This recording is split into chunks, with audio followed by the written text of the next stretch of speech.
You should have received a message. Okay. Okay, so good morning, everybody. Welcome to the second day of our conference on AI for People towards Sustainable AI. Today we will start with the paper session. And here we have our authors that are going to present their work. I will just remember you the program of the today. Let's just share me the screen so you have a small overview of what are we doing today. That you can always look at both in Gathertown and here on the website. You can okay. This is our program of today. So we have the paper session in the during the morning. Then we have the get to know of AI for People in the first afternoon. That we have the workshop from Meran on artificial neural network. Then we have our keynote speaker Sneha Revenue. And then we have a roundtable, and then this evening we will have a watch party. We will see the movie Coded Bias all together. Okay, so let's start with this paper session. I will stop sharing my screen. I will leave the floor to Justina. So the first author. Okay, let me just check here. Okay, Justina. Stipinska, I hope so, that I say it correctly, from the Free University of Berlin, Germany. She's talking about her work in ageism in AI, new forms of age discrimination in the era of algorithms and artificial intelligence. So, Justina, the floor is yours. Thank you. Thank you so much, Angelo. And yeah, welcome everybody on this Sunday morning. I hope you had your coffee already. Yeah, thank you. Thank you for introduction and the invitation to this conference. I very much enjoy being here and listening to all these interesting papers. And what I'm going to present today is a sociological approach to actually age to AI and artificial intelligence in terms of artificial intelligence being also a social construct, and this is how I'm actually approaching also this topic. I'm a sociologist in the Free University of Berlin, and my primary research focus is actually sociology of aging. So this is my perspective: sociology of aging, aging societies, and ageism, and that's why I actually want to present something from this very perspective today. So why is it? Oh, yeah, okay, I'm just gonna do it. Yes, that's better, I guess. Yeah, so why are we actually talking about ageism in the context of artificial intelligence? Is, well, we had already presentations, and I mean, we're generally observing mega trends like digital transformation and climate change, and we had also presentations yesterday about the relevance of artificial intelligence for climate change. However, there's also this demographic change, which is a very pronounced and present transformation happening. And in Europe, the current, for example, median age amounts to 43 years old, whereas in 2050 it's going to be 48.2 years. And WHO, for example, estimates that the increase in people who are over 60 will be by 56% by 2030, and will rise up to 1 billion people. Yeah, so this was also the reason why UN proclaimed a decade of healthy aging. So 2021, this year they proclaimed a decade, 2021-2030, where combating ageism is actually seen as a fundamental strategy for securing healthy and dignified future of older adults. Simultaneously, also World Health Organization launched a campaign to fight ageism, which is now very actually active.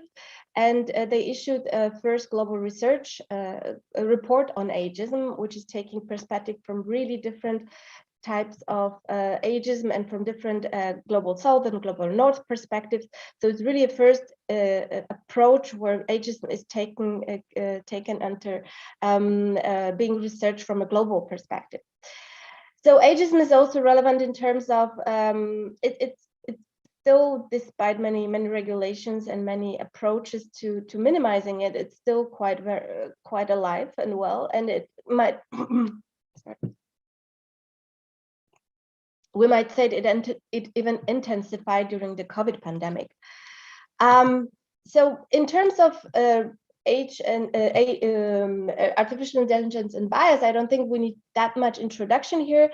But I nevertheless want to make a few points because the scholars of ethical and fair AI express concern about the way these technologies show hidden biases, resulting in exclusion and discrimination of members of marginalized groups. And they can cause threats to fundamental human rights and social justice. And studies have shown, I mean, we have several already studies and research approaches to studying bias. But for example, these are examples which are actually very well known, but I will nevertheless mention them shortly.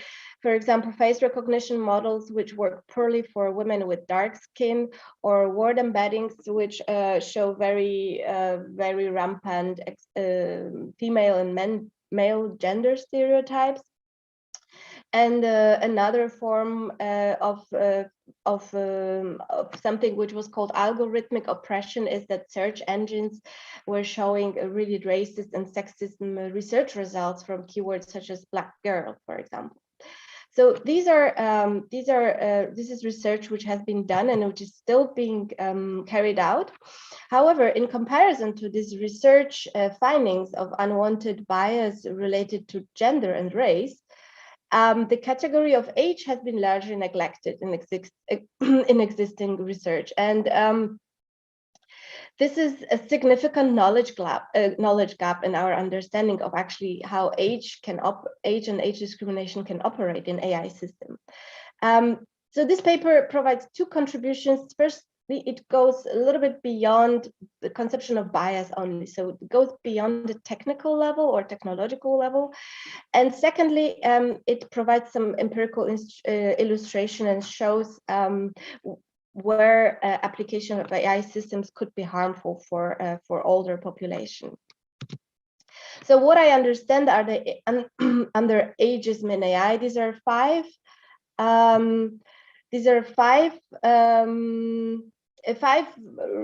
levels where I identify the occurrence of AI of ageism in AI, and in general it can be maybe defined as practices and ideologies operating within the field of AI which exclude, discriminate, or neglect the interests, experiences, and needs of older population, and have or might have disparate impact on age equality.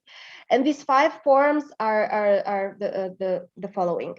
So age biases incorporated in algorithms and digital data sets, age stereotypes, prejudices, and ideologies of the actors in the field of AI, invisibility of category of age and old age in discourses around AI, discriminatory effects of use of AI technology, and exclusion of older persons as users. That's the fifth category. I'll just shortly show some of the examples, for these categories. So age bias and in algorithm. So single studies indicated that age bias can occur in machine learning models, and I'll just show two of those examples. One was a study done with Ideas and colleagues in 2019 showed that they analyzed the treatment of age-related terms in 15 sentiment analysis models and 10 word embedding models. And they showed that evidence that sentiment analysis disclosed significant age biases. So sentences with young adjectives were 66 more likely to be scored positively that identical sentences with old adjectives. And this is the old and the young are just proxies for certain qualities of the language. A second example is where Mead and colleagues found the relevant differences in the outcomes of face recognition models for predicting age and gender from photographs. And the results show that age estimation was generally performing poorer on older age groups, so 60 and above. And these effects were compounded by race and gender. So the age estimations were even more disappointingly on older women of color. The second level, which I would like to present, is the stereotypes and prejudices in tech industry. And this is something probably very well known. The tech culture is very homogeneous in terms of age, in terms of ethnicity, in terms of gender. So it's populated by younger, predominantly white men of relatively higher socioeconomic status. And studies on ageism in digital platforms, they indicate that this homophily of the community of software engineers, AI developers, and other data scientists, etc., is to some extent responsible for prejudices and biases which are coded into the algorithm. And age and age discrimination and age stereotypes, I'm sorry, in IT is actually well-known fact. For example, we have such statements by Mark Zuckerberg back in 2007, even, that when he was 22, that young people are just smarter and people over 30 should not be hired by tech companies. That was his kind of ideology, or, well, at least a statement that he made, and I think he sticks to it still. And nevertheless, a survey of among American tech workers showed that actually 76% of respondents says that ageism exists in tech globally, whereas 80% of those in their late 40s say they're concerned of their age, that their age will affect their careers. And by people as young as their early 30s, 1/4 of respondents answered that age might be a barrier to getting a new job. Third level, which I'm suggesting to include in this analysis, is the age and ageism in discourses on AI. So discourses about algorithmic systems and processes are crucial to our understanding of social power of algorithms and AI. And we can, in terms of age, we can observe maybe two levels. It's the absence of older people in debates on inclusion, diversity, and fairness in AI, and absence of age category in documents. And policies, guidelines, and different manuals and different regulations on AI, which are presently being either drafted or already are, or are already existing. So this is a process, let's say, the work in progress also. And this absence can be observed in two forms. So first, it's this invisibility of old age as an object of discussion, and also at the same time lack of representations of older persons as subjects of those discourses. So older people do not have representations as members of NGOs or other informal groups or other institutions. They are not represented in these discourses. The fourth level is the discriminatory effects of the use of AI technology on different age groups. So we're talking here about the effects actually of these systems. And two terms, algorithmic discrimination or discrimination of algorithms, basically they refer to a similar concept, and that means they describe the negative outcomes of automated decision-making systems or classification systems. So this is where we can talk actually about the negative effects and the causes of inequality for older age groups. Today, actually, algorithms and ADM systems, they intertwine with critical moments during a person's life course. So, for example, in shaping institutional access to higher educations, to insurance, to financial loans, to hiring decisions in the labor market. So we have all these different levels, all these different areas and levels where actually ADM systems, they support decision makings in these moments and access to these services. And what for older populations seems to be, at least to some extent, already proven, is that ADM in hiring practices is becoming, first of all, increasingly used by companies globally. and the potential negative outcomes on older workers might become more difficult to detect. And the age discrimination in the labor market is already a big problem, and it doesn't seem to be somehow susceptible to legislation, and it's still very perseverant character, and that's why this this area seems to be of a large importance. And the last level is the marginalization of older persons as users.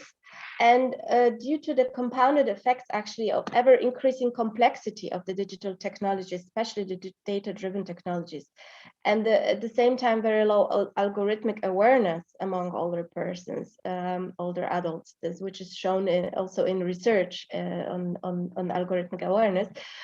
It creates structures which marginalize and exclude older persons as AI users.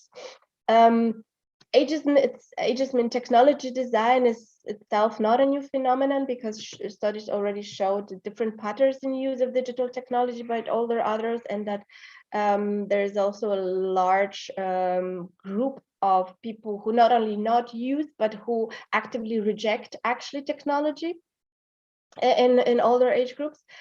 So the question is actually, is the data-driven technologies, do they pose any additional threats to what we already know about digital divide? And an example of AI-driven technology where actually older adults might experience ageism could be, for example, conversational AI, which includes virtual agents, assistance agents, or chatbots. And recent studies shown that algorithms used by the conversational AI do not always recognize, for example, gender, or don't understand the language, which is a context-bound or culture-bound language. And due to also, as a result, the conversations may be biased, or users may be hampered in using these tools.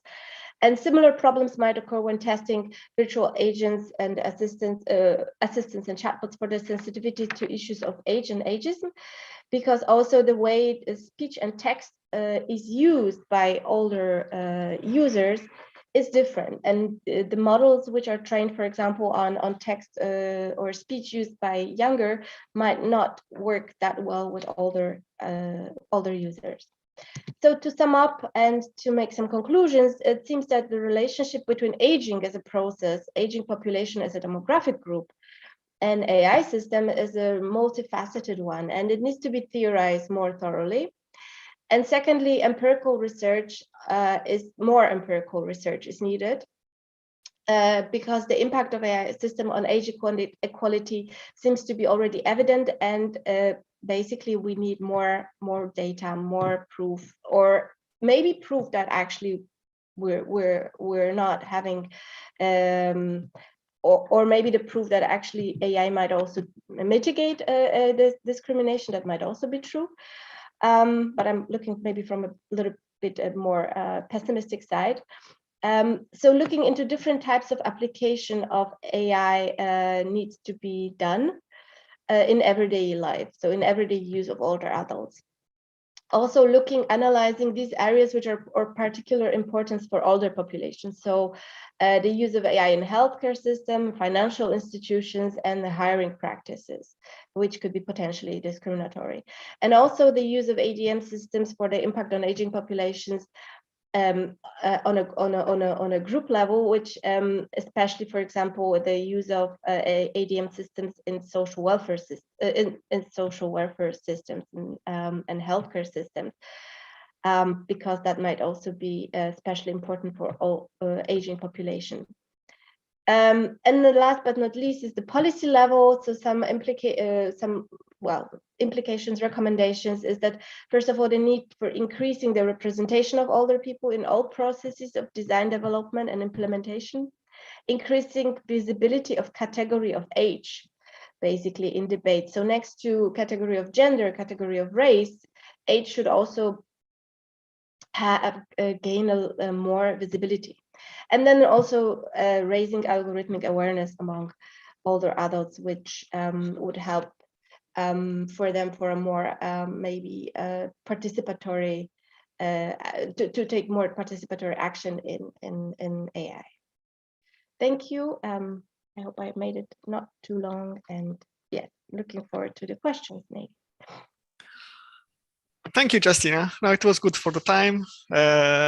Very nice presentation on ageism on AI. It was very broad, let's say, survey on this topic. So if you have any question from people here in Zoom or in Gathertown, also if you have any question, please write them in the chat. In the meanwhile, maybe I can make one question to Justina. I'd say that if you think on some differences between this kind of bias, of the ageism bias, between this and the others, the male-female or the black and white biases, if there is some difference or it's something similar, or what are the specific characteristics of this kind of bias? Well, I think there are both. I mean, there are very many similarities and there are very many differences. So, but I think my major difference between generally ageism and sex or gender or race discrimination is that actually ageism impacts everybody. It's the only discrimination or ism which is a universal. I mean, for the privileged category of white homosexual, heterosexual males, actually ageism will be the only ism which they experience in their life, if they're lucky. I mean, there can be some other isms, but let's just make it very brief. So this is the universality of this experience for people makes it different than the other ones. So that's for me, for example, the biggest one. And in terms of studying ageism, I think it's more complicated to study ageism because there are no, I mean, if we study race discrimination or gender discrimination, the categories of gender and race are a little bit more, they're still fuzzy, but they're more easily operationalized. I mean, you can have few genders, let's say. I mean, like, there are now more than 2 genders, or at least there you can categorize it in more than 2. However, ageism is age or old age doesn't really have a category. It can start, depending on the context, it can start, as I was showing, in the context of tech branch, tech industry. It can start very early, like being 30 is sometimes already, well, senior, let's say, maybe not very old, but senior, whereas in other contexts it starts very late. So the operationalization of ageism is more difficult because we really sometimes don't know which age. So if we want to make a chronological age, if we want to use age as a number to discern between old and young, it's very difficult. So that's why I think also research on ageism in AI is difficult, because the categories are not so easy to put into binary codes, right? I mean, you have old and, I mean, you can make it work like this, but it's not necessarily going to reflect the problem and the reality. So I would say that there's more fuzziness in ageism. Okay, thank you. And maybe also because of the technological gap of the young and older people, maybe, I don't know if this is different from the others. I think maybe. Or it's just, okay, go. Yeah, I think maybe younger people are not aware of ageism until they actually reach this point in their life where ageism starts to occur. So it's also like a blind spot a little bit, I think. That's why actually I wanted to very much present on this conference, because we have so many people here. I mean, mostly still young, as I've seen. But I think trying to build sensibility for this topic. So that's a little bit my agenda here. I want to show these that there is this blind spot. Okay, yes, thank you. I hope that this will be a good venue to show your work. There is one question here in the chat. Do you know an example of a project, company, association that focuses on these problematics? Ageism in AI or ageism in general? I think ageism in AI, you mean like the algorithmic ageism?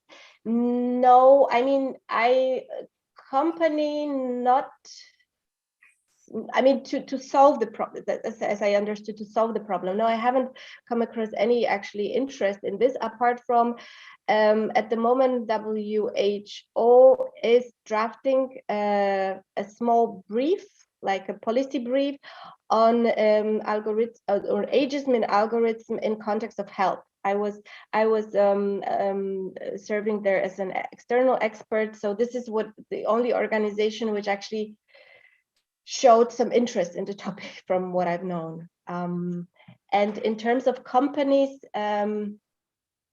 I mean, what is definitely happening, and this is what I know from maybe some anecdotal or conversations with people who work in the industry in companies, is that age discrimination or age bias is important if people are, I mean, companies are procuring the software for hiring, so hiring.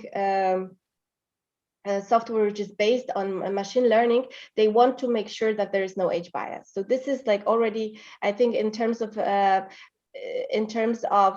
companies being aware that they need to mitigate the biases in the software, they are already also at least interested in not having age bias. So this is what but I don't have any actually data for this. This is more anecdotal. I don't have any. Thank you. Okay, I think it was clear. Okay, thank you. Any other question? Let's see if in Gathertown here. Okay, don't see. Let's wait for a few seconds because we have a little bit of delay from here to there.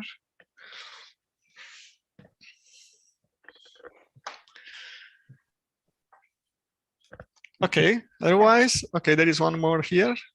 Could you tell us a bit of your experience on the collaboration with the WHO? So it was, well, I mean, I was asked to comment on a draft from WHO, which I'm actually not that sure I should be explicitly saying what they're trying to do. Say just what you can. Yeah. Yes, no, so, not exposed too much. So basically, I think this is the interest is already on this level. So the interest is there. I would put it this way: the interest to investigate the algorithmic bias in age. Also age algorithmic bias in, but the context was healthcare, and there I think the problem in formulating the policies was, or the brief. This is still a very short version of a policy. Is that I think there still lacks. We don't have evidence. We don't have basically research which we can base the policy recommendations on. So there is a lot of general statements, but those policy recommendations need to be rooted in some kind of evidence. So we need to actually know what we are talking about when we talk about age bias in even in health, even in health related technology. So I think there is still a gap, which I hope will be slowly smaller or getting smaller, so that we can have a policies based on actual research. Yes, so that's, I guess, it. I don't want to say okay. Okay, no problem. Competencies of WHO. Thank you so much. Yes, thank you so much. Very nice presentation. So let's go to the next speaker.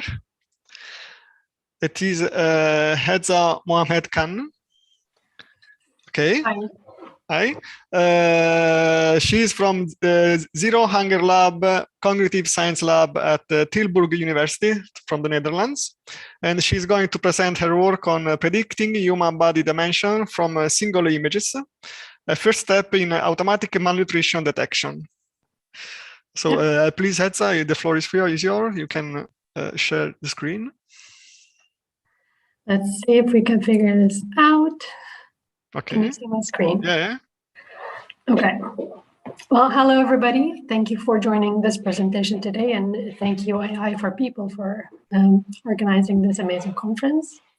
So my name is Hedza Mohamed Khan. I am Kurdish from from Kurdistan region of Iraq, and I'm a second-year PhD student at Tilburg University School of Humanities and Digital Sciences, and I'm a researcher at the Zero Hunger Lab. In today's presentation, I'll talk about my paper, Predicting Body Shape Dimensions from Single Images, which is a first step toward automatic malnutrition detection. But before I go into the details of the paper, I'd like to give you an intro into the Zero Hunger Lab so you understand why we're doing this. But the Zero Hunger Lab, we're a group of people who like to use data to create value. Our mission is use data science and machine learning and optimization to have a positive impact, in particularly for the UN Sustainable Development Goals, and namely zero hunger. The way we work is that we take into account data science, data analytics to help NGOs, in the fields help more people efficiently. So we work side to side with the NGOs, and we do not take over their work. We help them make better decisions into fields in emergency relief, like with the WFP or research have helped them help more people with the same amount of money budget that they have. But we also work on projects that provide sustainable development and have more sustainability for the future. And in this paper is an example of such collaboration that we have. Of course, we do not work alone. We work with a lot of partners, and our partners bring knowledge, they bring expertise, data, and sometimes funding, all which are necessary for us to have an impact and for our work to be applied in the real world. Today's research topic is a project that is inspired by the World Hunger Hill Fund. It's actually a project that's currently being implemented in countries like India and Africa. In the Zero Hunger Lab, we have 4 main research focus areas, which are emergency relief, supply chain optimization, the example that I gave from WFP, but we also work with the Dutch food banks here in the Netherlands. We have Healthy People for a Healthy Planet. We focus on a healthy diet that is still environmental friendly and a food system that does not harm the environment. Food system resilience, and finally detecting malnutrition, which is today's topic. So with that, let's look at some scary data and statistics about the world. The source of these statistics are from the UN reports and World Hunger Statistics. So currently we have 811 million people that are going to bed hungry, and 22% of these are children under 5. Now, these numbers used to be much lower in 2019 before the pandemic, and they were supposed to decrease, but due to COVID-19, unfortunately, these numbers have increased. 14 million people in the world, 40 million children under 5 suffer from acute malnutrition, and only 25% of them have access to treatment. In 2015, over 5 million children under 5 died due to preventable malnutrition. Because of these scary numbers, the World Hunger Hill have taken action, and they're developing a mobile application called the Child Growth Monitor that makes it easier to monitor child growth around the world, and even in rural areas. Now, in a country like the Netherlands, you have the government providing the system where you can take your child periodically to get measured. And now this child growth monitor is not only body measurements, they also take into account like mental growth and social skills. But of course, the bare minimum service that children need to have is measuring their body and making sure that they're growing healthy physically. This app is aiming to give better height measurements. We're talking about very rural areas where you have to carry these expensive wooden measuring boards, village to village, if you're able to do that. And with infants that cannot stand, you have to stretch these babies, which sometimes is very stressful for the parents and also for the health worker that is doing it. And of course, weight measurement tools are a bit sensitive to carry, and they lose their accuracy at some point. And finally, having access to data. So this app will eventually generate data about where these malnourished children are. And this data is, it cannot be biased politically. So a country cannot claim more numbers than they have, and another country cannot claim less numbers than they have.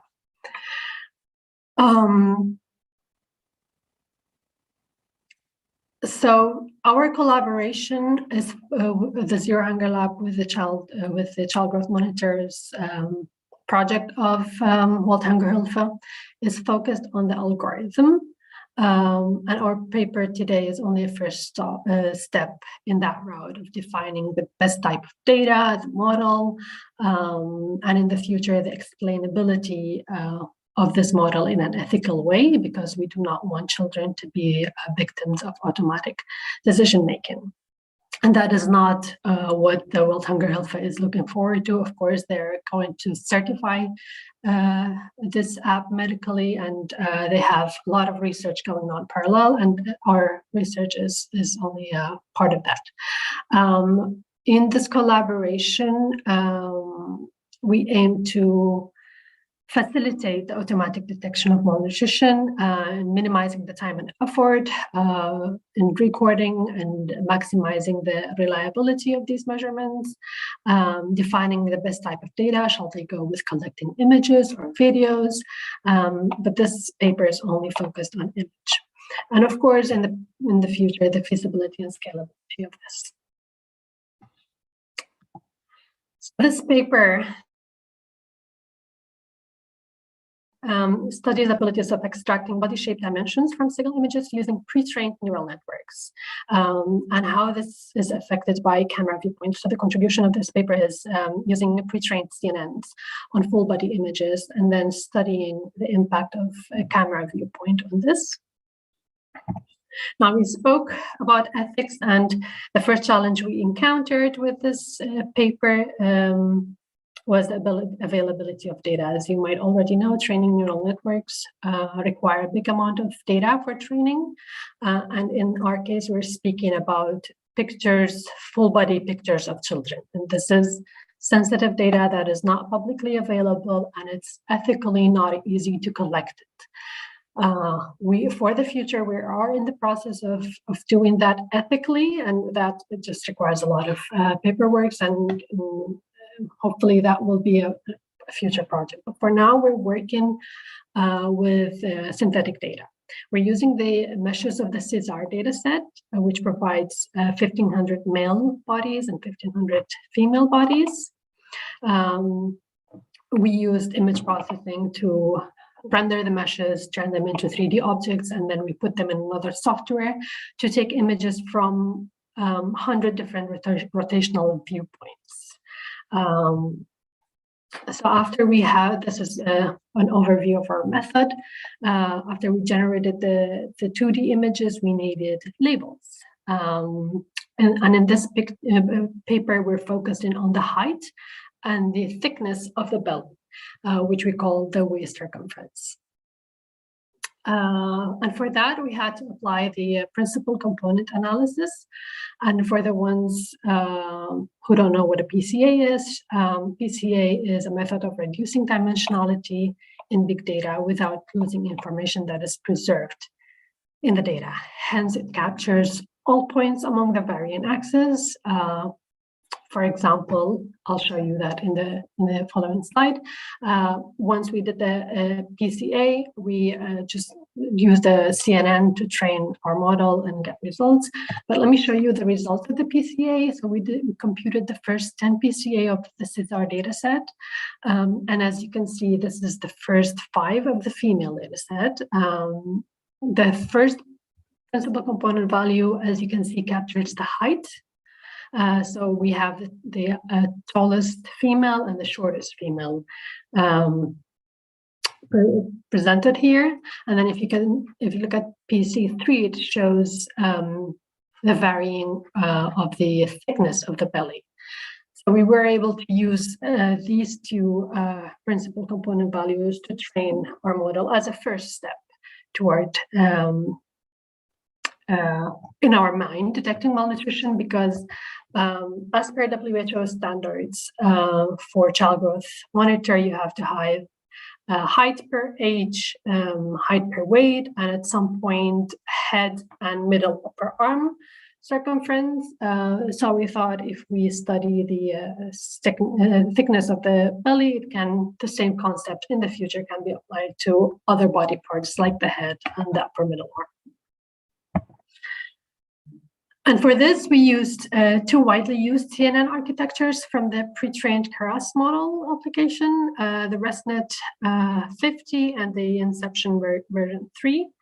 Both models were pre-trained on the ImageNet dataset, and their output layers were replaced by a single dense layer, a perceptron, to convert it to a regression model, because these are meant to be classifiers, and we are predicting numbers here, so we had to change that. In contrast to what is customary in transfer learning, we did not freeze the bottom layers, and we just retrained the model on our data set. Our results were promising. Of course, we had a data set that has a fixed distance between the camera and the person, and the viewing angle was the only thing that was varied. The height of the camera was fixed, and the background was also fixed. So of course, these are all limitations and contribute for why we have such amazing results. But if we compare our results to relevant literature, we see that we have outperformed similar work. Now, the first 2 papers that I have here, they study extraction of BMI, so height and weight. And here we use the height results they give. They use facial images and not full body images. And Debra et al. In 2016, they used kind of the same approach, same data set, and also used principal component analysis, but they're only using 2 viewpoints, side and front, and we took 100 viewpoints. And as we can see, for the height, the Inception V3 is performing a little better than the ResNet. For weight circumference, our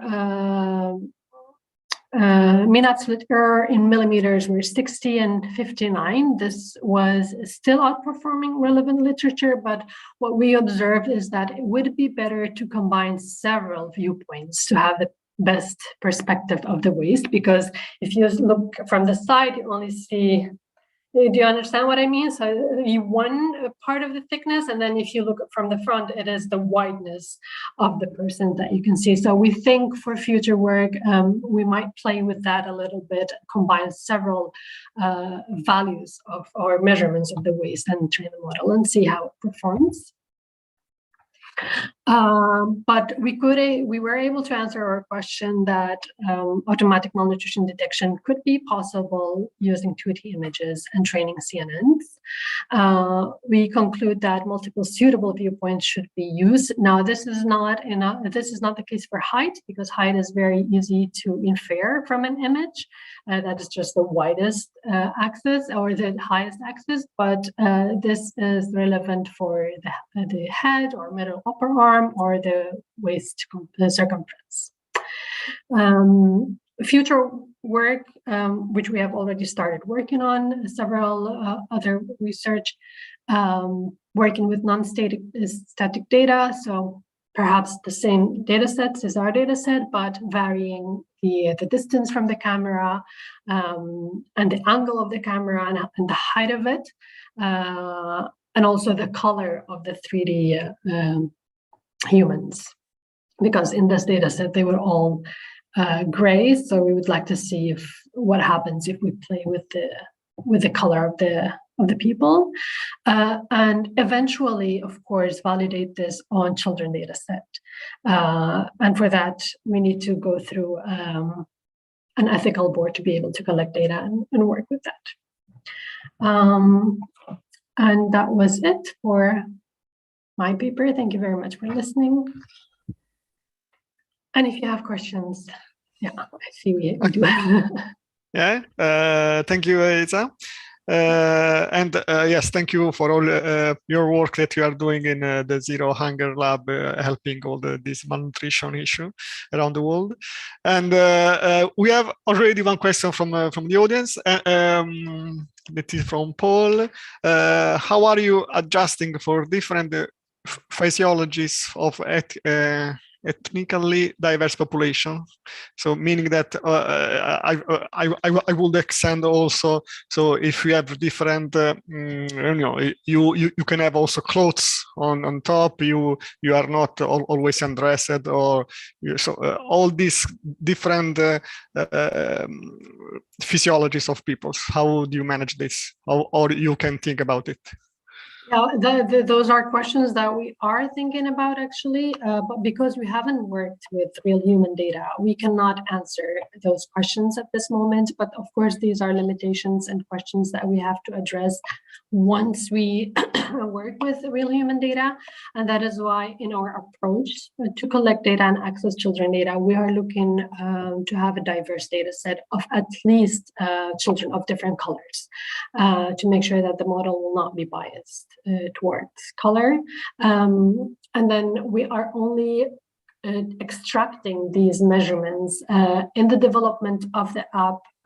Later on, the World Hunger Health would of course take into account WHO gold standards per geographical area. So a child might be too short for Germany, but they might be a perfect length for another country. Look, I'll mention my country, Iraq, for example. So all of those will be addressed either through our research or by the World Hunger Health for themselves. Okay, just one suggestion that was someone yesterday was using this technique. Maybe you can use. There are some game simulator engine that, that you can simulate data. So you can use this engine to create your environment. So you can create your own kind of physicality of your body, and also putting clothes on it, and put your background with normal background, not only white and black, so like this. Exactly. The GAN style networks are used to generate synthetic data. And even for that, you need to have children data to be able to train the model to generate. That is actually one of the recent projects that we worked on. And again, having access to children data to train that model was a challenge. But that is a great suggestion indeed. Okay, we have more questions here on the chat. Okay, maybe I missed it, but I'm wondering whether this model looks at one type of malnutrition only. Is in one type people have larger bellies, sorry, while in the other they are very skinny. So does the model plan to differentiate between them? So different kind of malnutrition. So it's not only one. Yeah, so our part of the collaboration, of course, is the model, and it is a robust model that extracts the measurement. And the development of the app, like I said, these will be compared to gold standard WHO measurements. And I could show you my child's curve right now. It does show. So once you have the measurement and you put it on the chart to compare, now my son is a little bit too high and too heavy for Dutch standards. But once you have the data and you put it on the child growth chart, indeed you can see if the child is overweight or underweight. So in my personal opinion, this is not only relevant to developing and poor countries where there is malnutrition as of hunger, but it's also very relevant to developed countries who are suffering from issues like obesity in children. So yeah, the answer is it can be used for all types of malnutrition, regardless. Okay, thank you. Another one. How easy will this be to deploy to the hands of a general public? Is that being planned?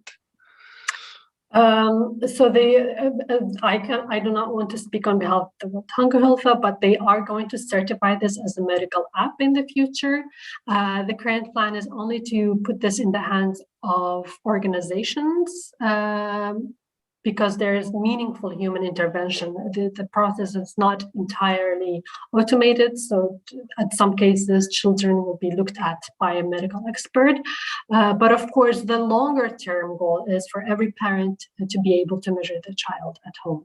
But this is not a call to replace meaningful human intervention and the public services that are provided by the government to monitor child growth, because this is only a physical growth and not like growth in terms of cognitive or social skills.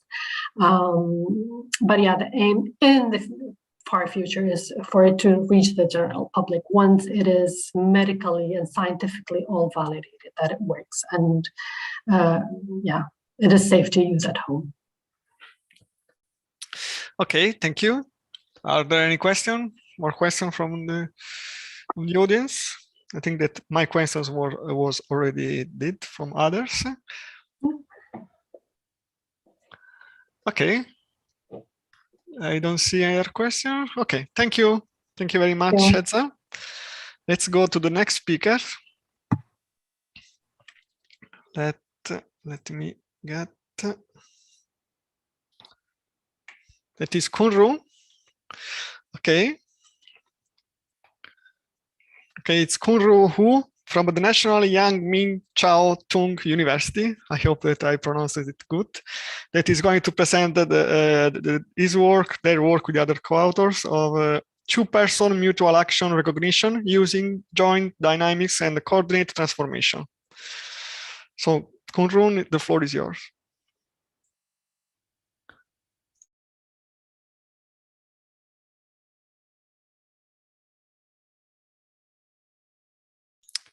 You have the microphone muted. Sorry.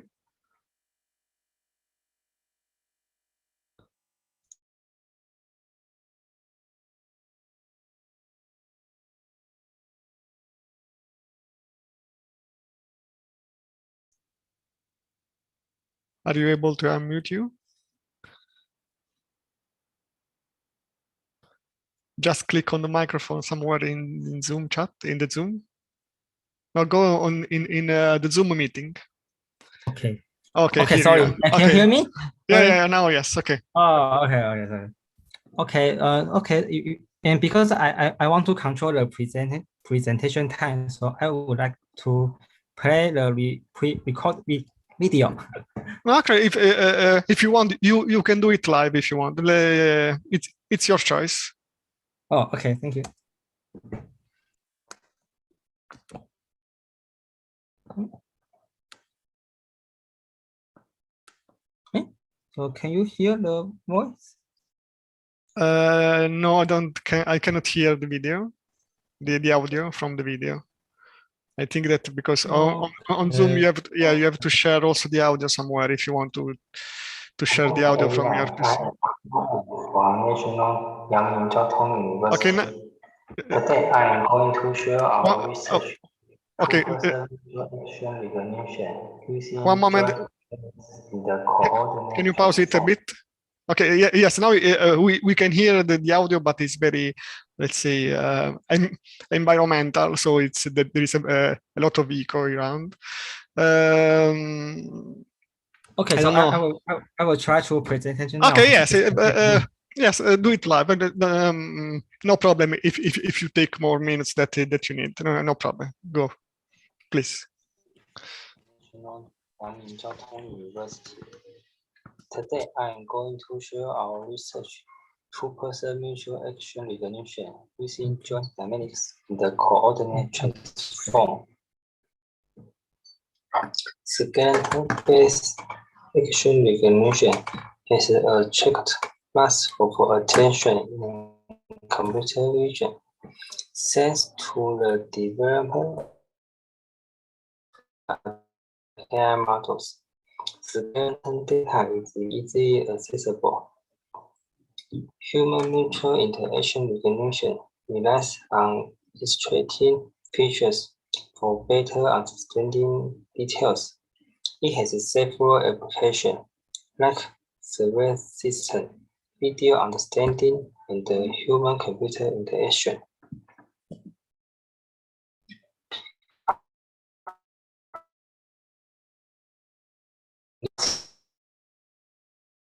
Based interaction recognition, which use two vectors to encode joint dynamics and spatial interaction information, and propose a stack bidirectional LSTM network to model temporal information. The proposed model shows the liveness with much less overhead. The key to success in skeleton-based action recognition is to extract features from a sequential of skeleton data. Here, the skeleton data comes from the state-of-art AI model, like OpenPose or AlphaPose. In this work, we consider three-dimensional joint coordinates from two persons in a sequential of video frame. Instead of directly taking the original coordinate as input, we introduce two data representation to model spatial interaction information in the joint dynamics.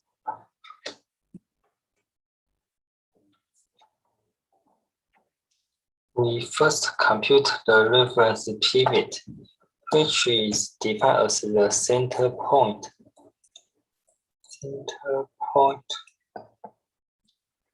Point of all joint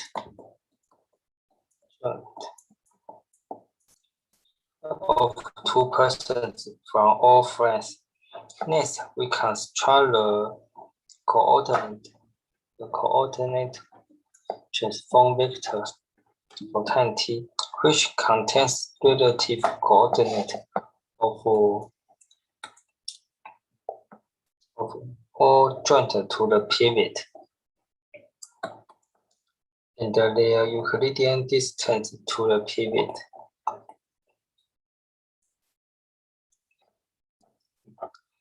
This figure shows the concept.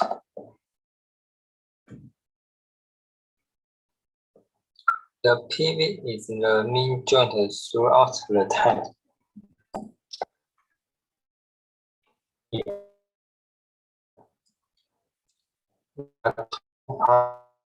Representation is normalization. Because coordinates are cumulative dependent. In this figure, the two persons appear at the upper left and the lower right corner of a picture. After transformation,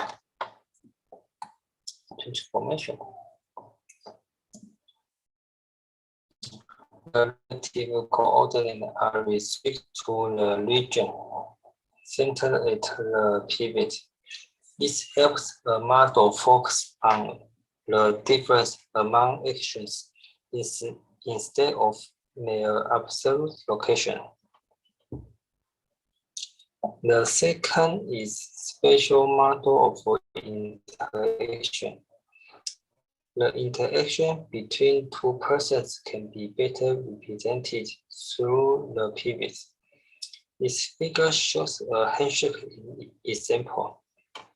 At the beginning, the two persons approach to the pivot, the red one.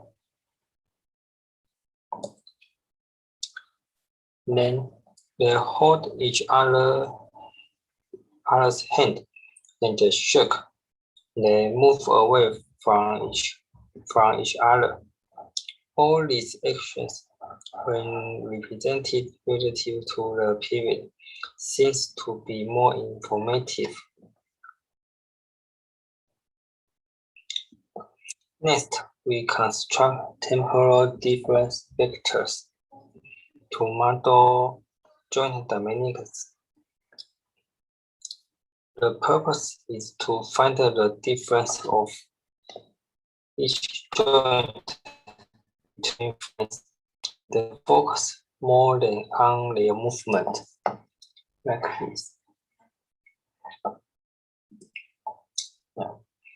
The vectors are calculated by finding the temporal difference in the Euclidean distance of each joint between friends.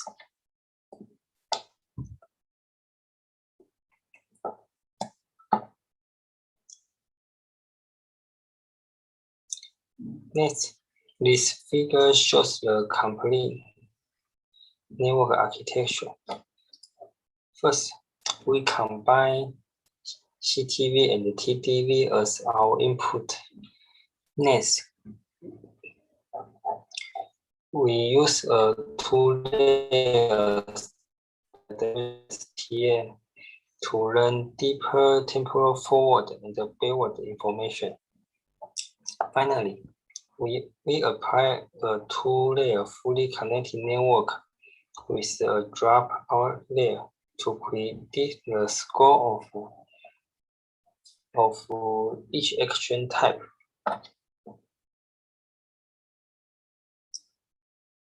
The STM is a type of recurrent neural network. In order to utilize forward and backward information, we use bidirectional STM to contain two hidden layers of STM with opposite directions. The first layer learns input sequence, and the second layer learns reverse input sequence, which is beneficial to learn more detailed temporal information. The STM is a extension of STM model. It consists of multiple STM layers. The model can learn more deeper and more accurate descriptions. Next, we are going to show the evaluation result for data pre-processing. Video in dataset may differ in length. In order to vary the length of input data, we use interpolation to make the number of frames consistent to 100. In order to verify the performance of our model, we perform experiments by considering type 1 accuracy. We use 3 data sets in this work. The first is SBU. SBU is a small-scale data set of mutual interaction recognition, providing 282 videos with a sequence of skeleton data.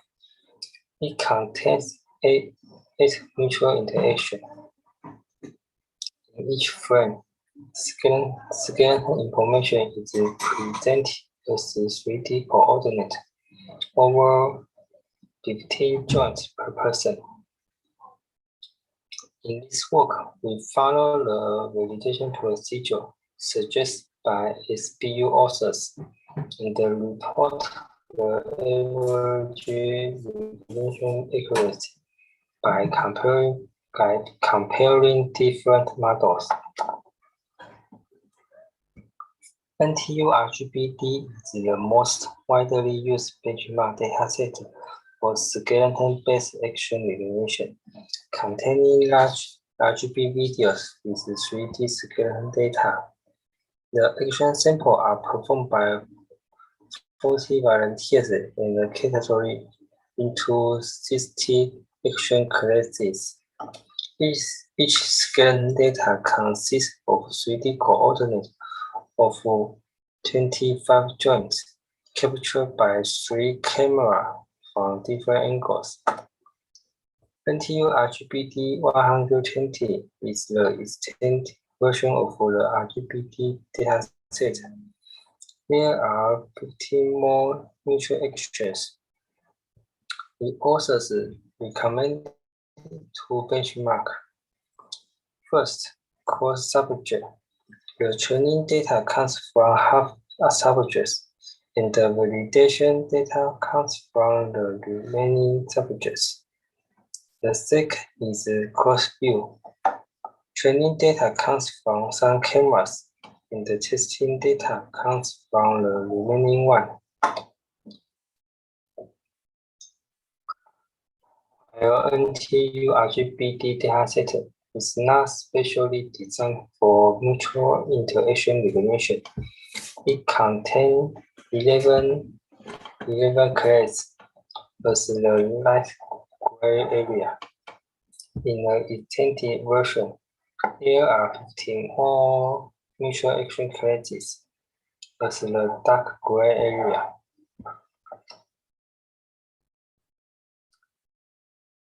On the SBU dataset, we compare our model with 10 other approaches and report the result in this table.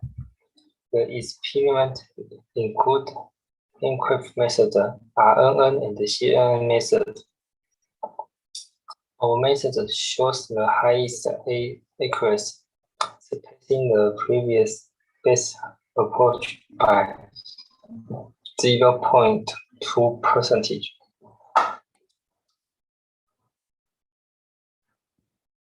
We verify our model on large-scale data set. The results are reported in these tables.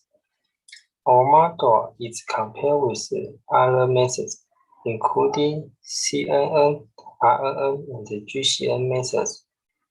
On NTU RGBD dataset, our model outperforms all previous methods, excepting inception CNN LSTM, which is the second best by 3% in the cross subject and by 1.7% in the cross view. On the extended dataset, which is more challenging for its larger dataset size and more action coverage, our model can still outperform or be competitive to almost all previous work. Compared with ASGCN model, our model surpasses it by 1% in cross subject and slightly lost by 0.3 in cross view. Another feature of our model is its low complexity. We demonstrate the liveliness of our model on NTU RGB.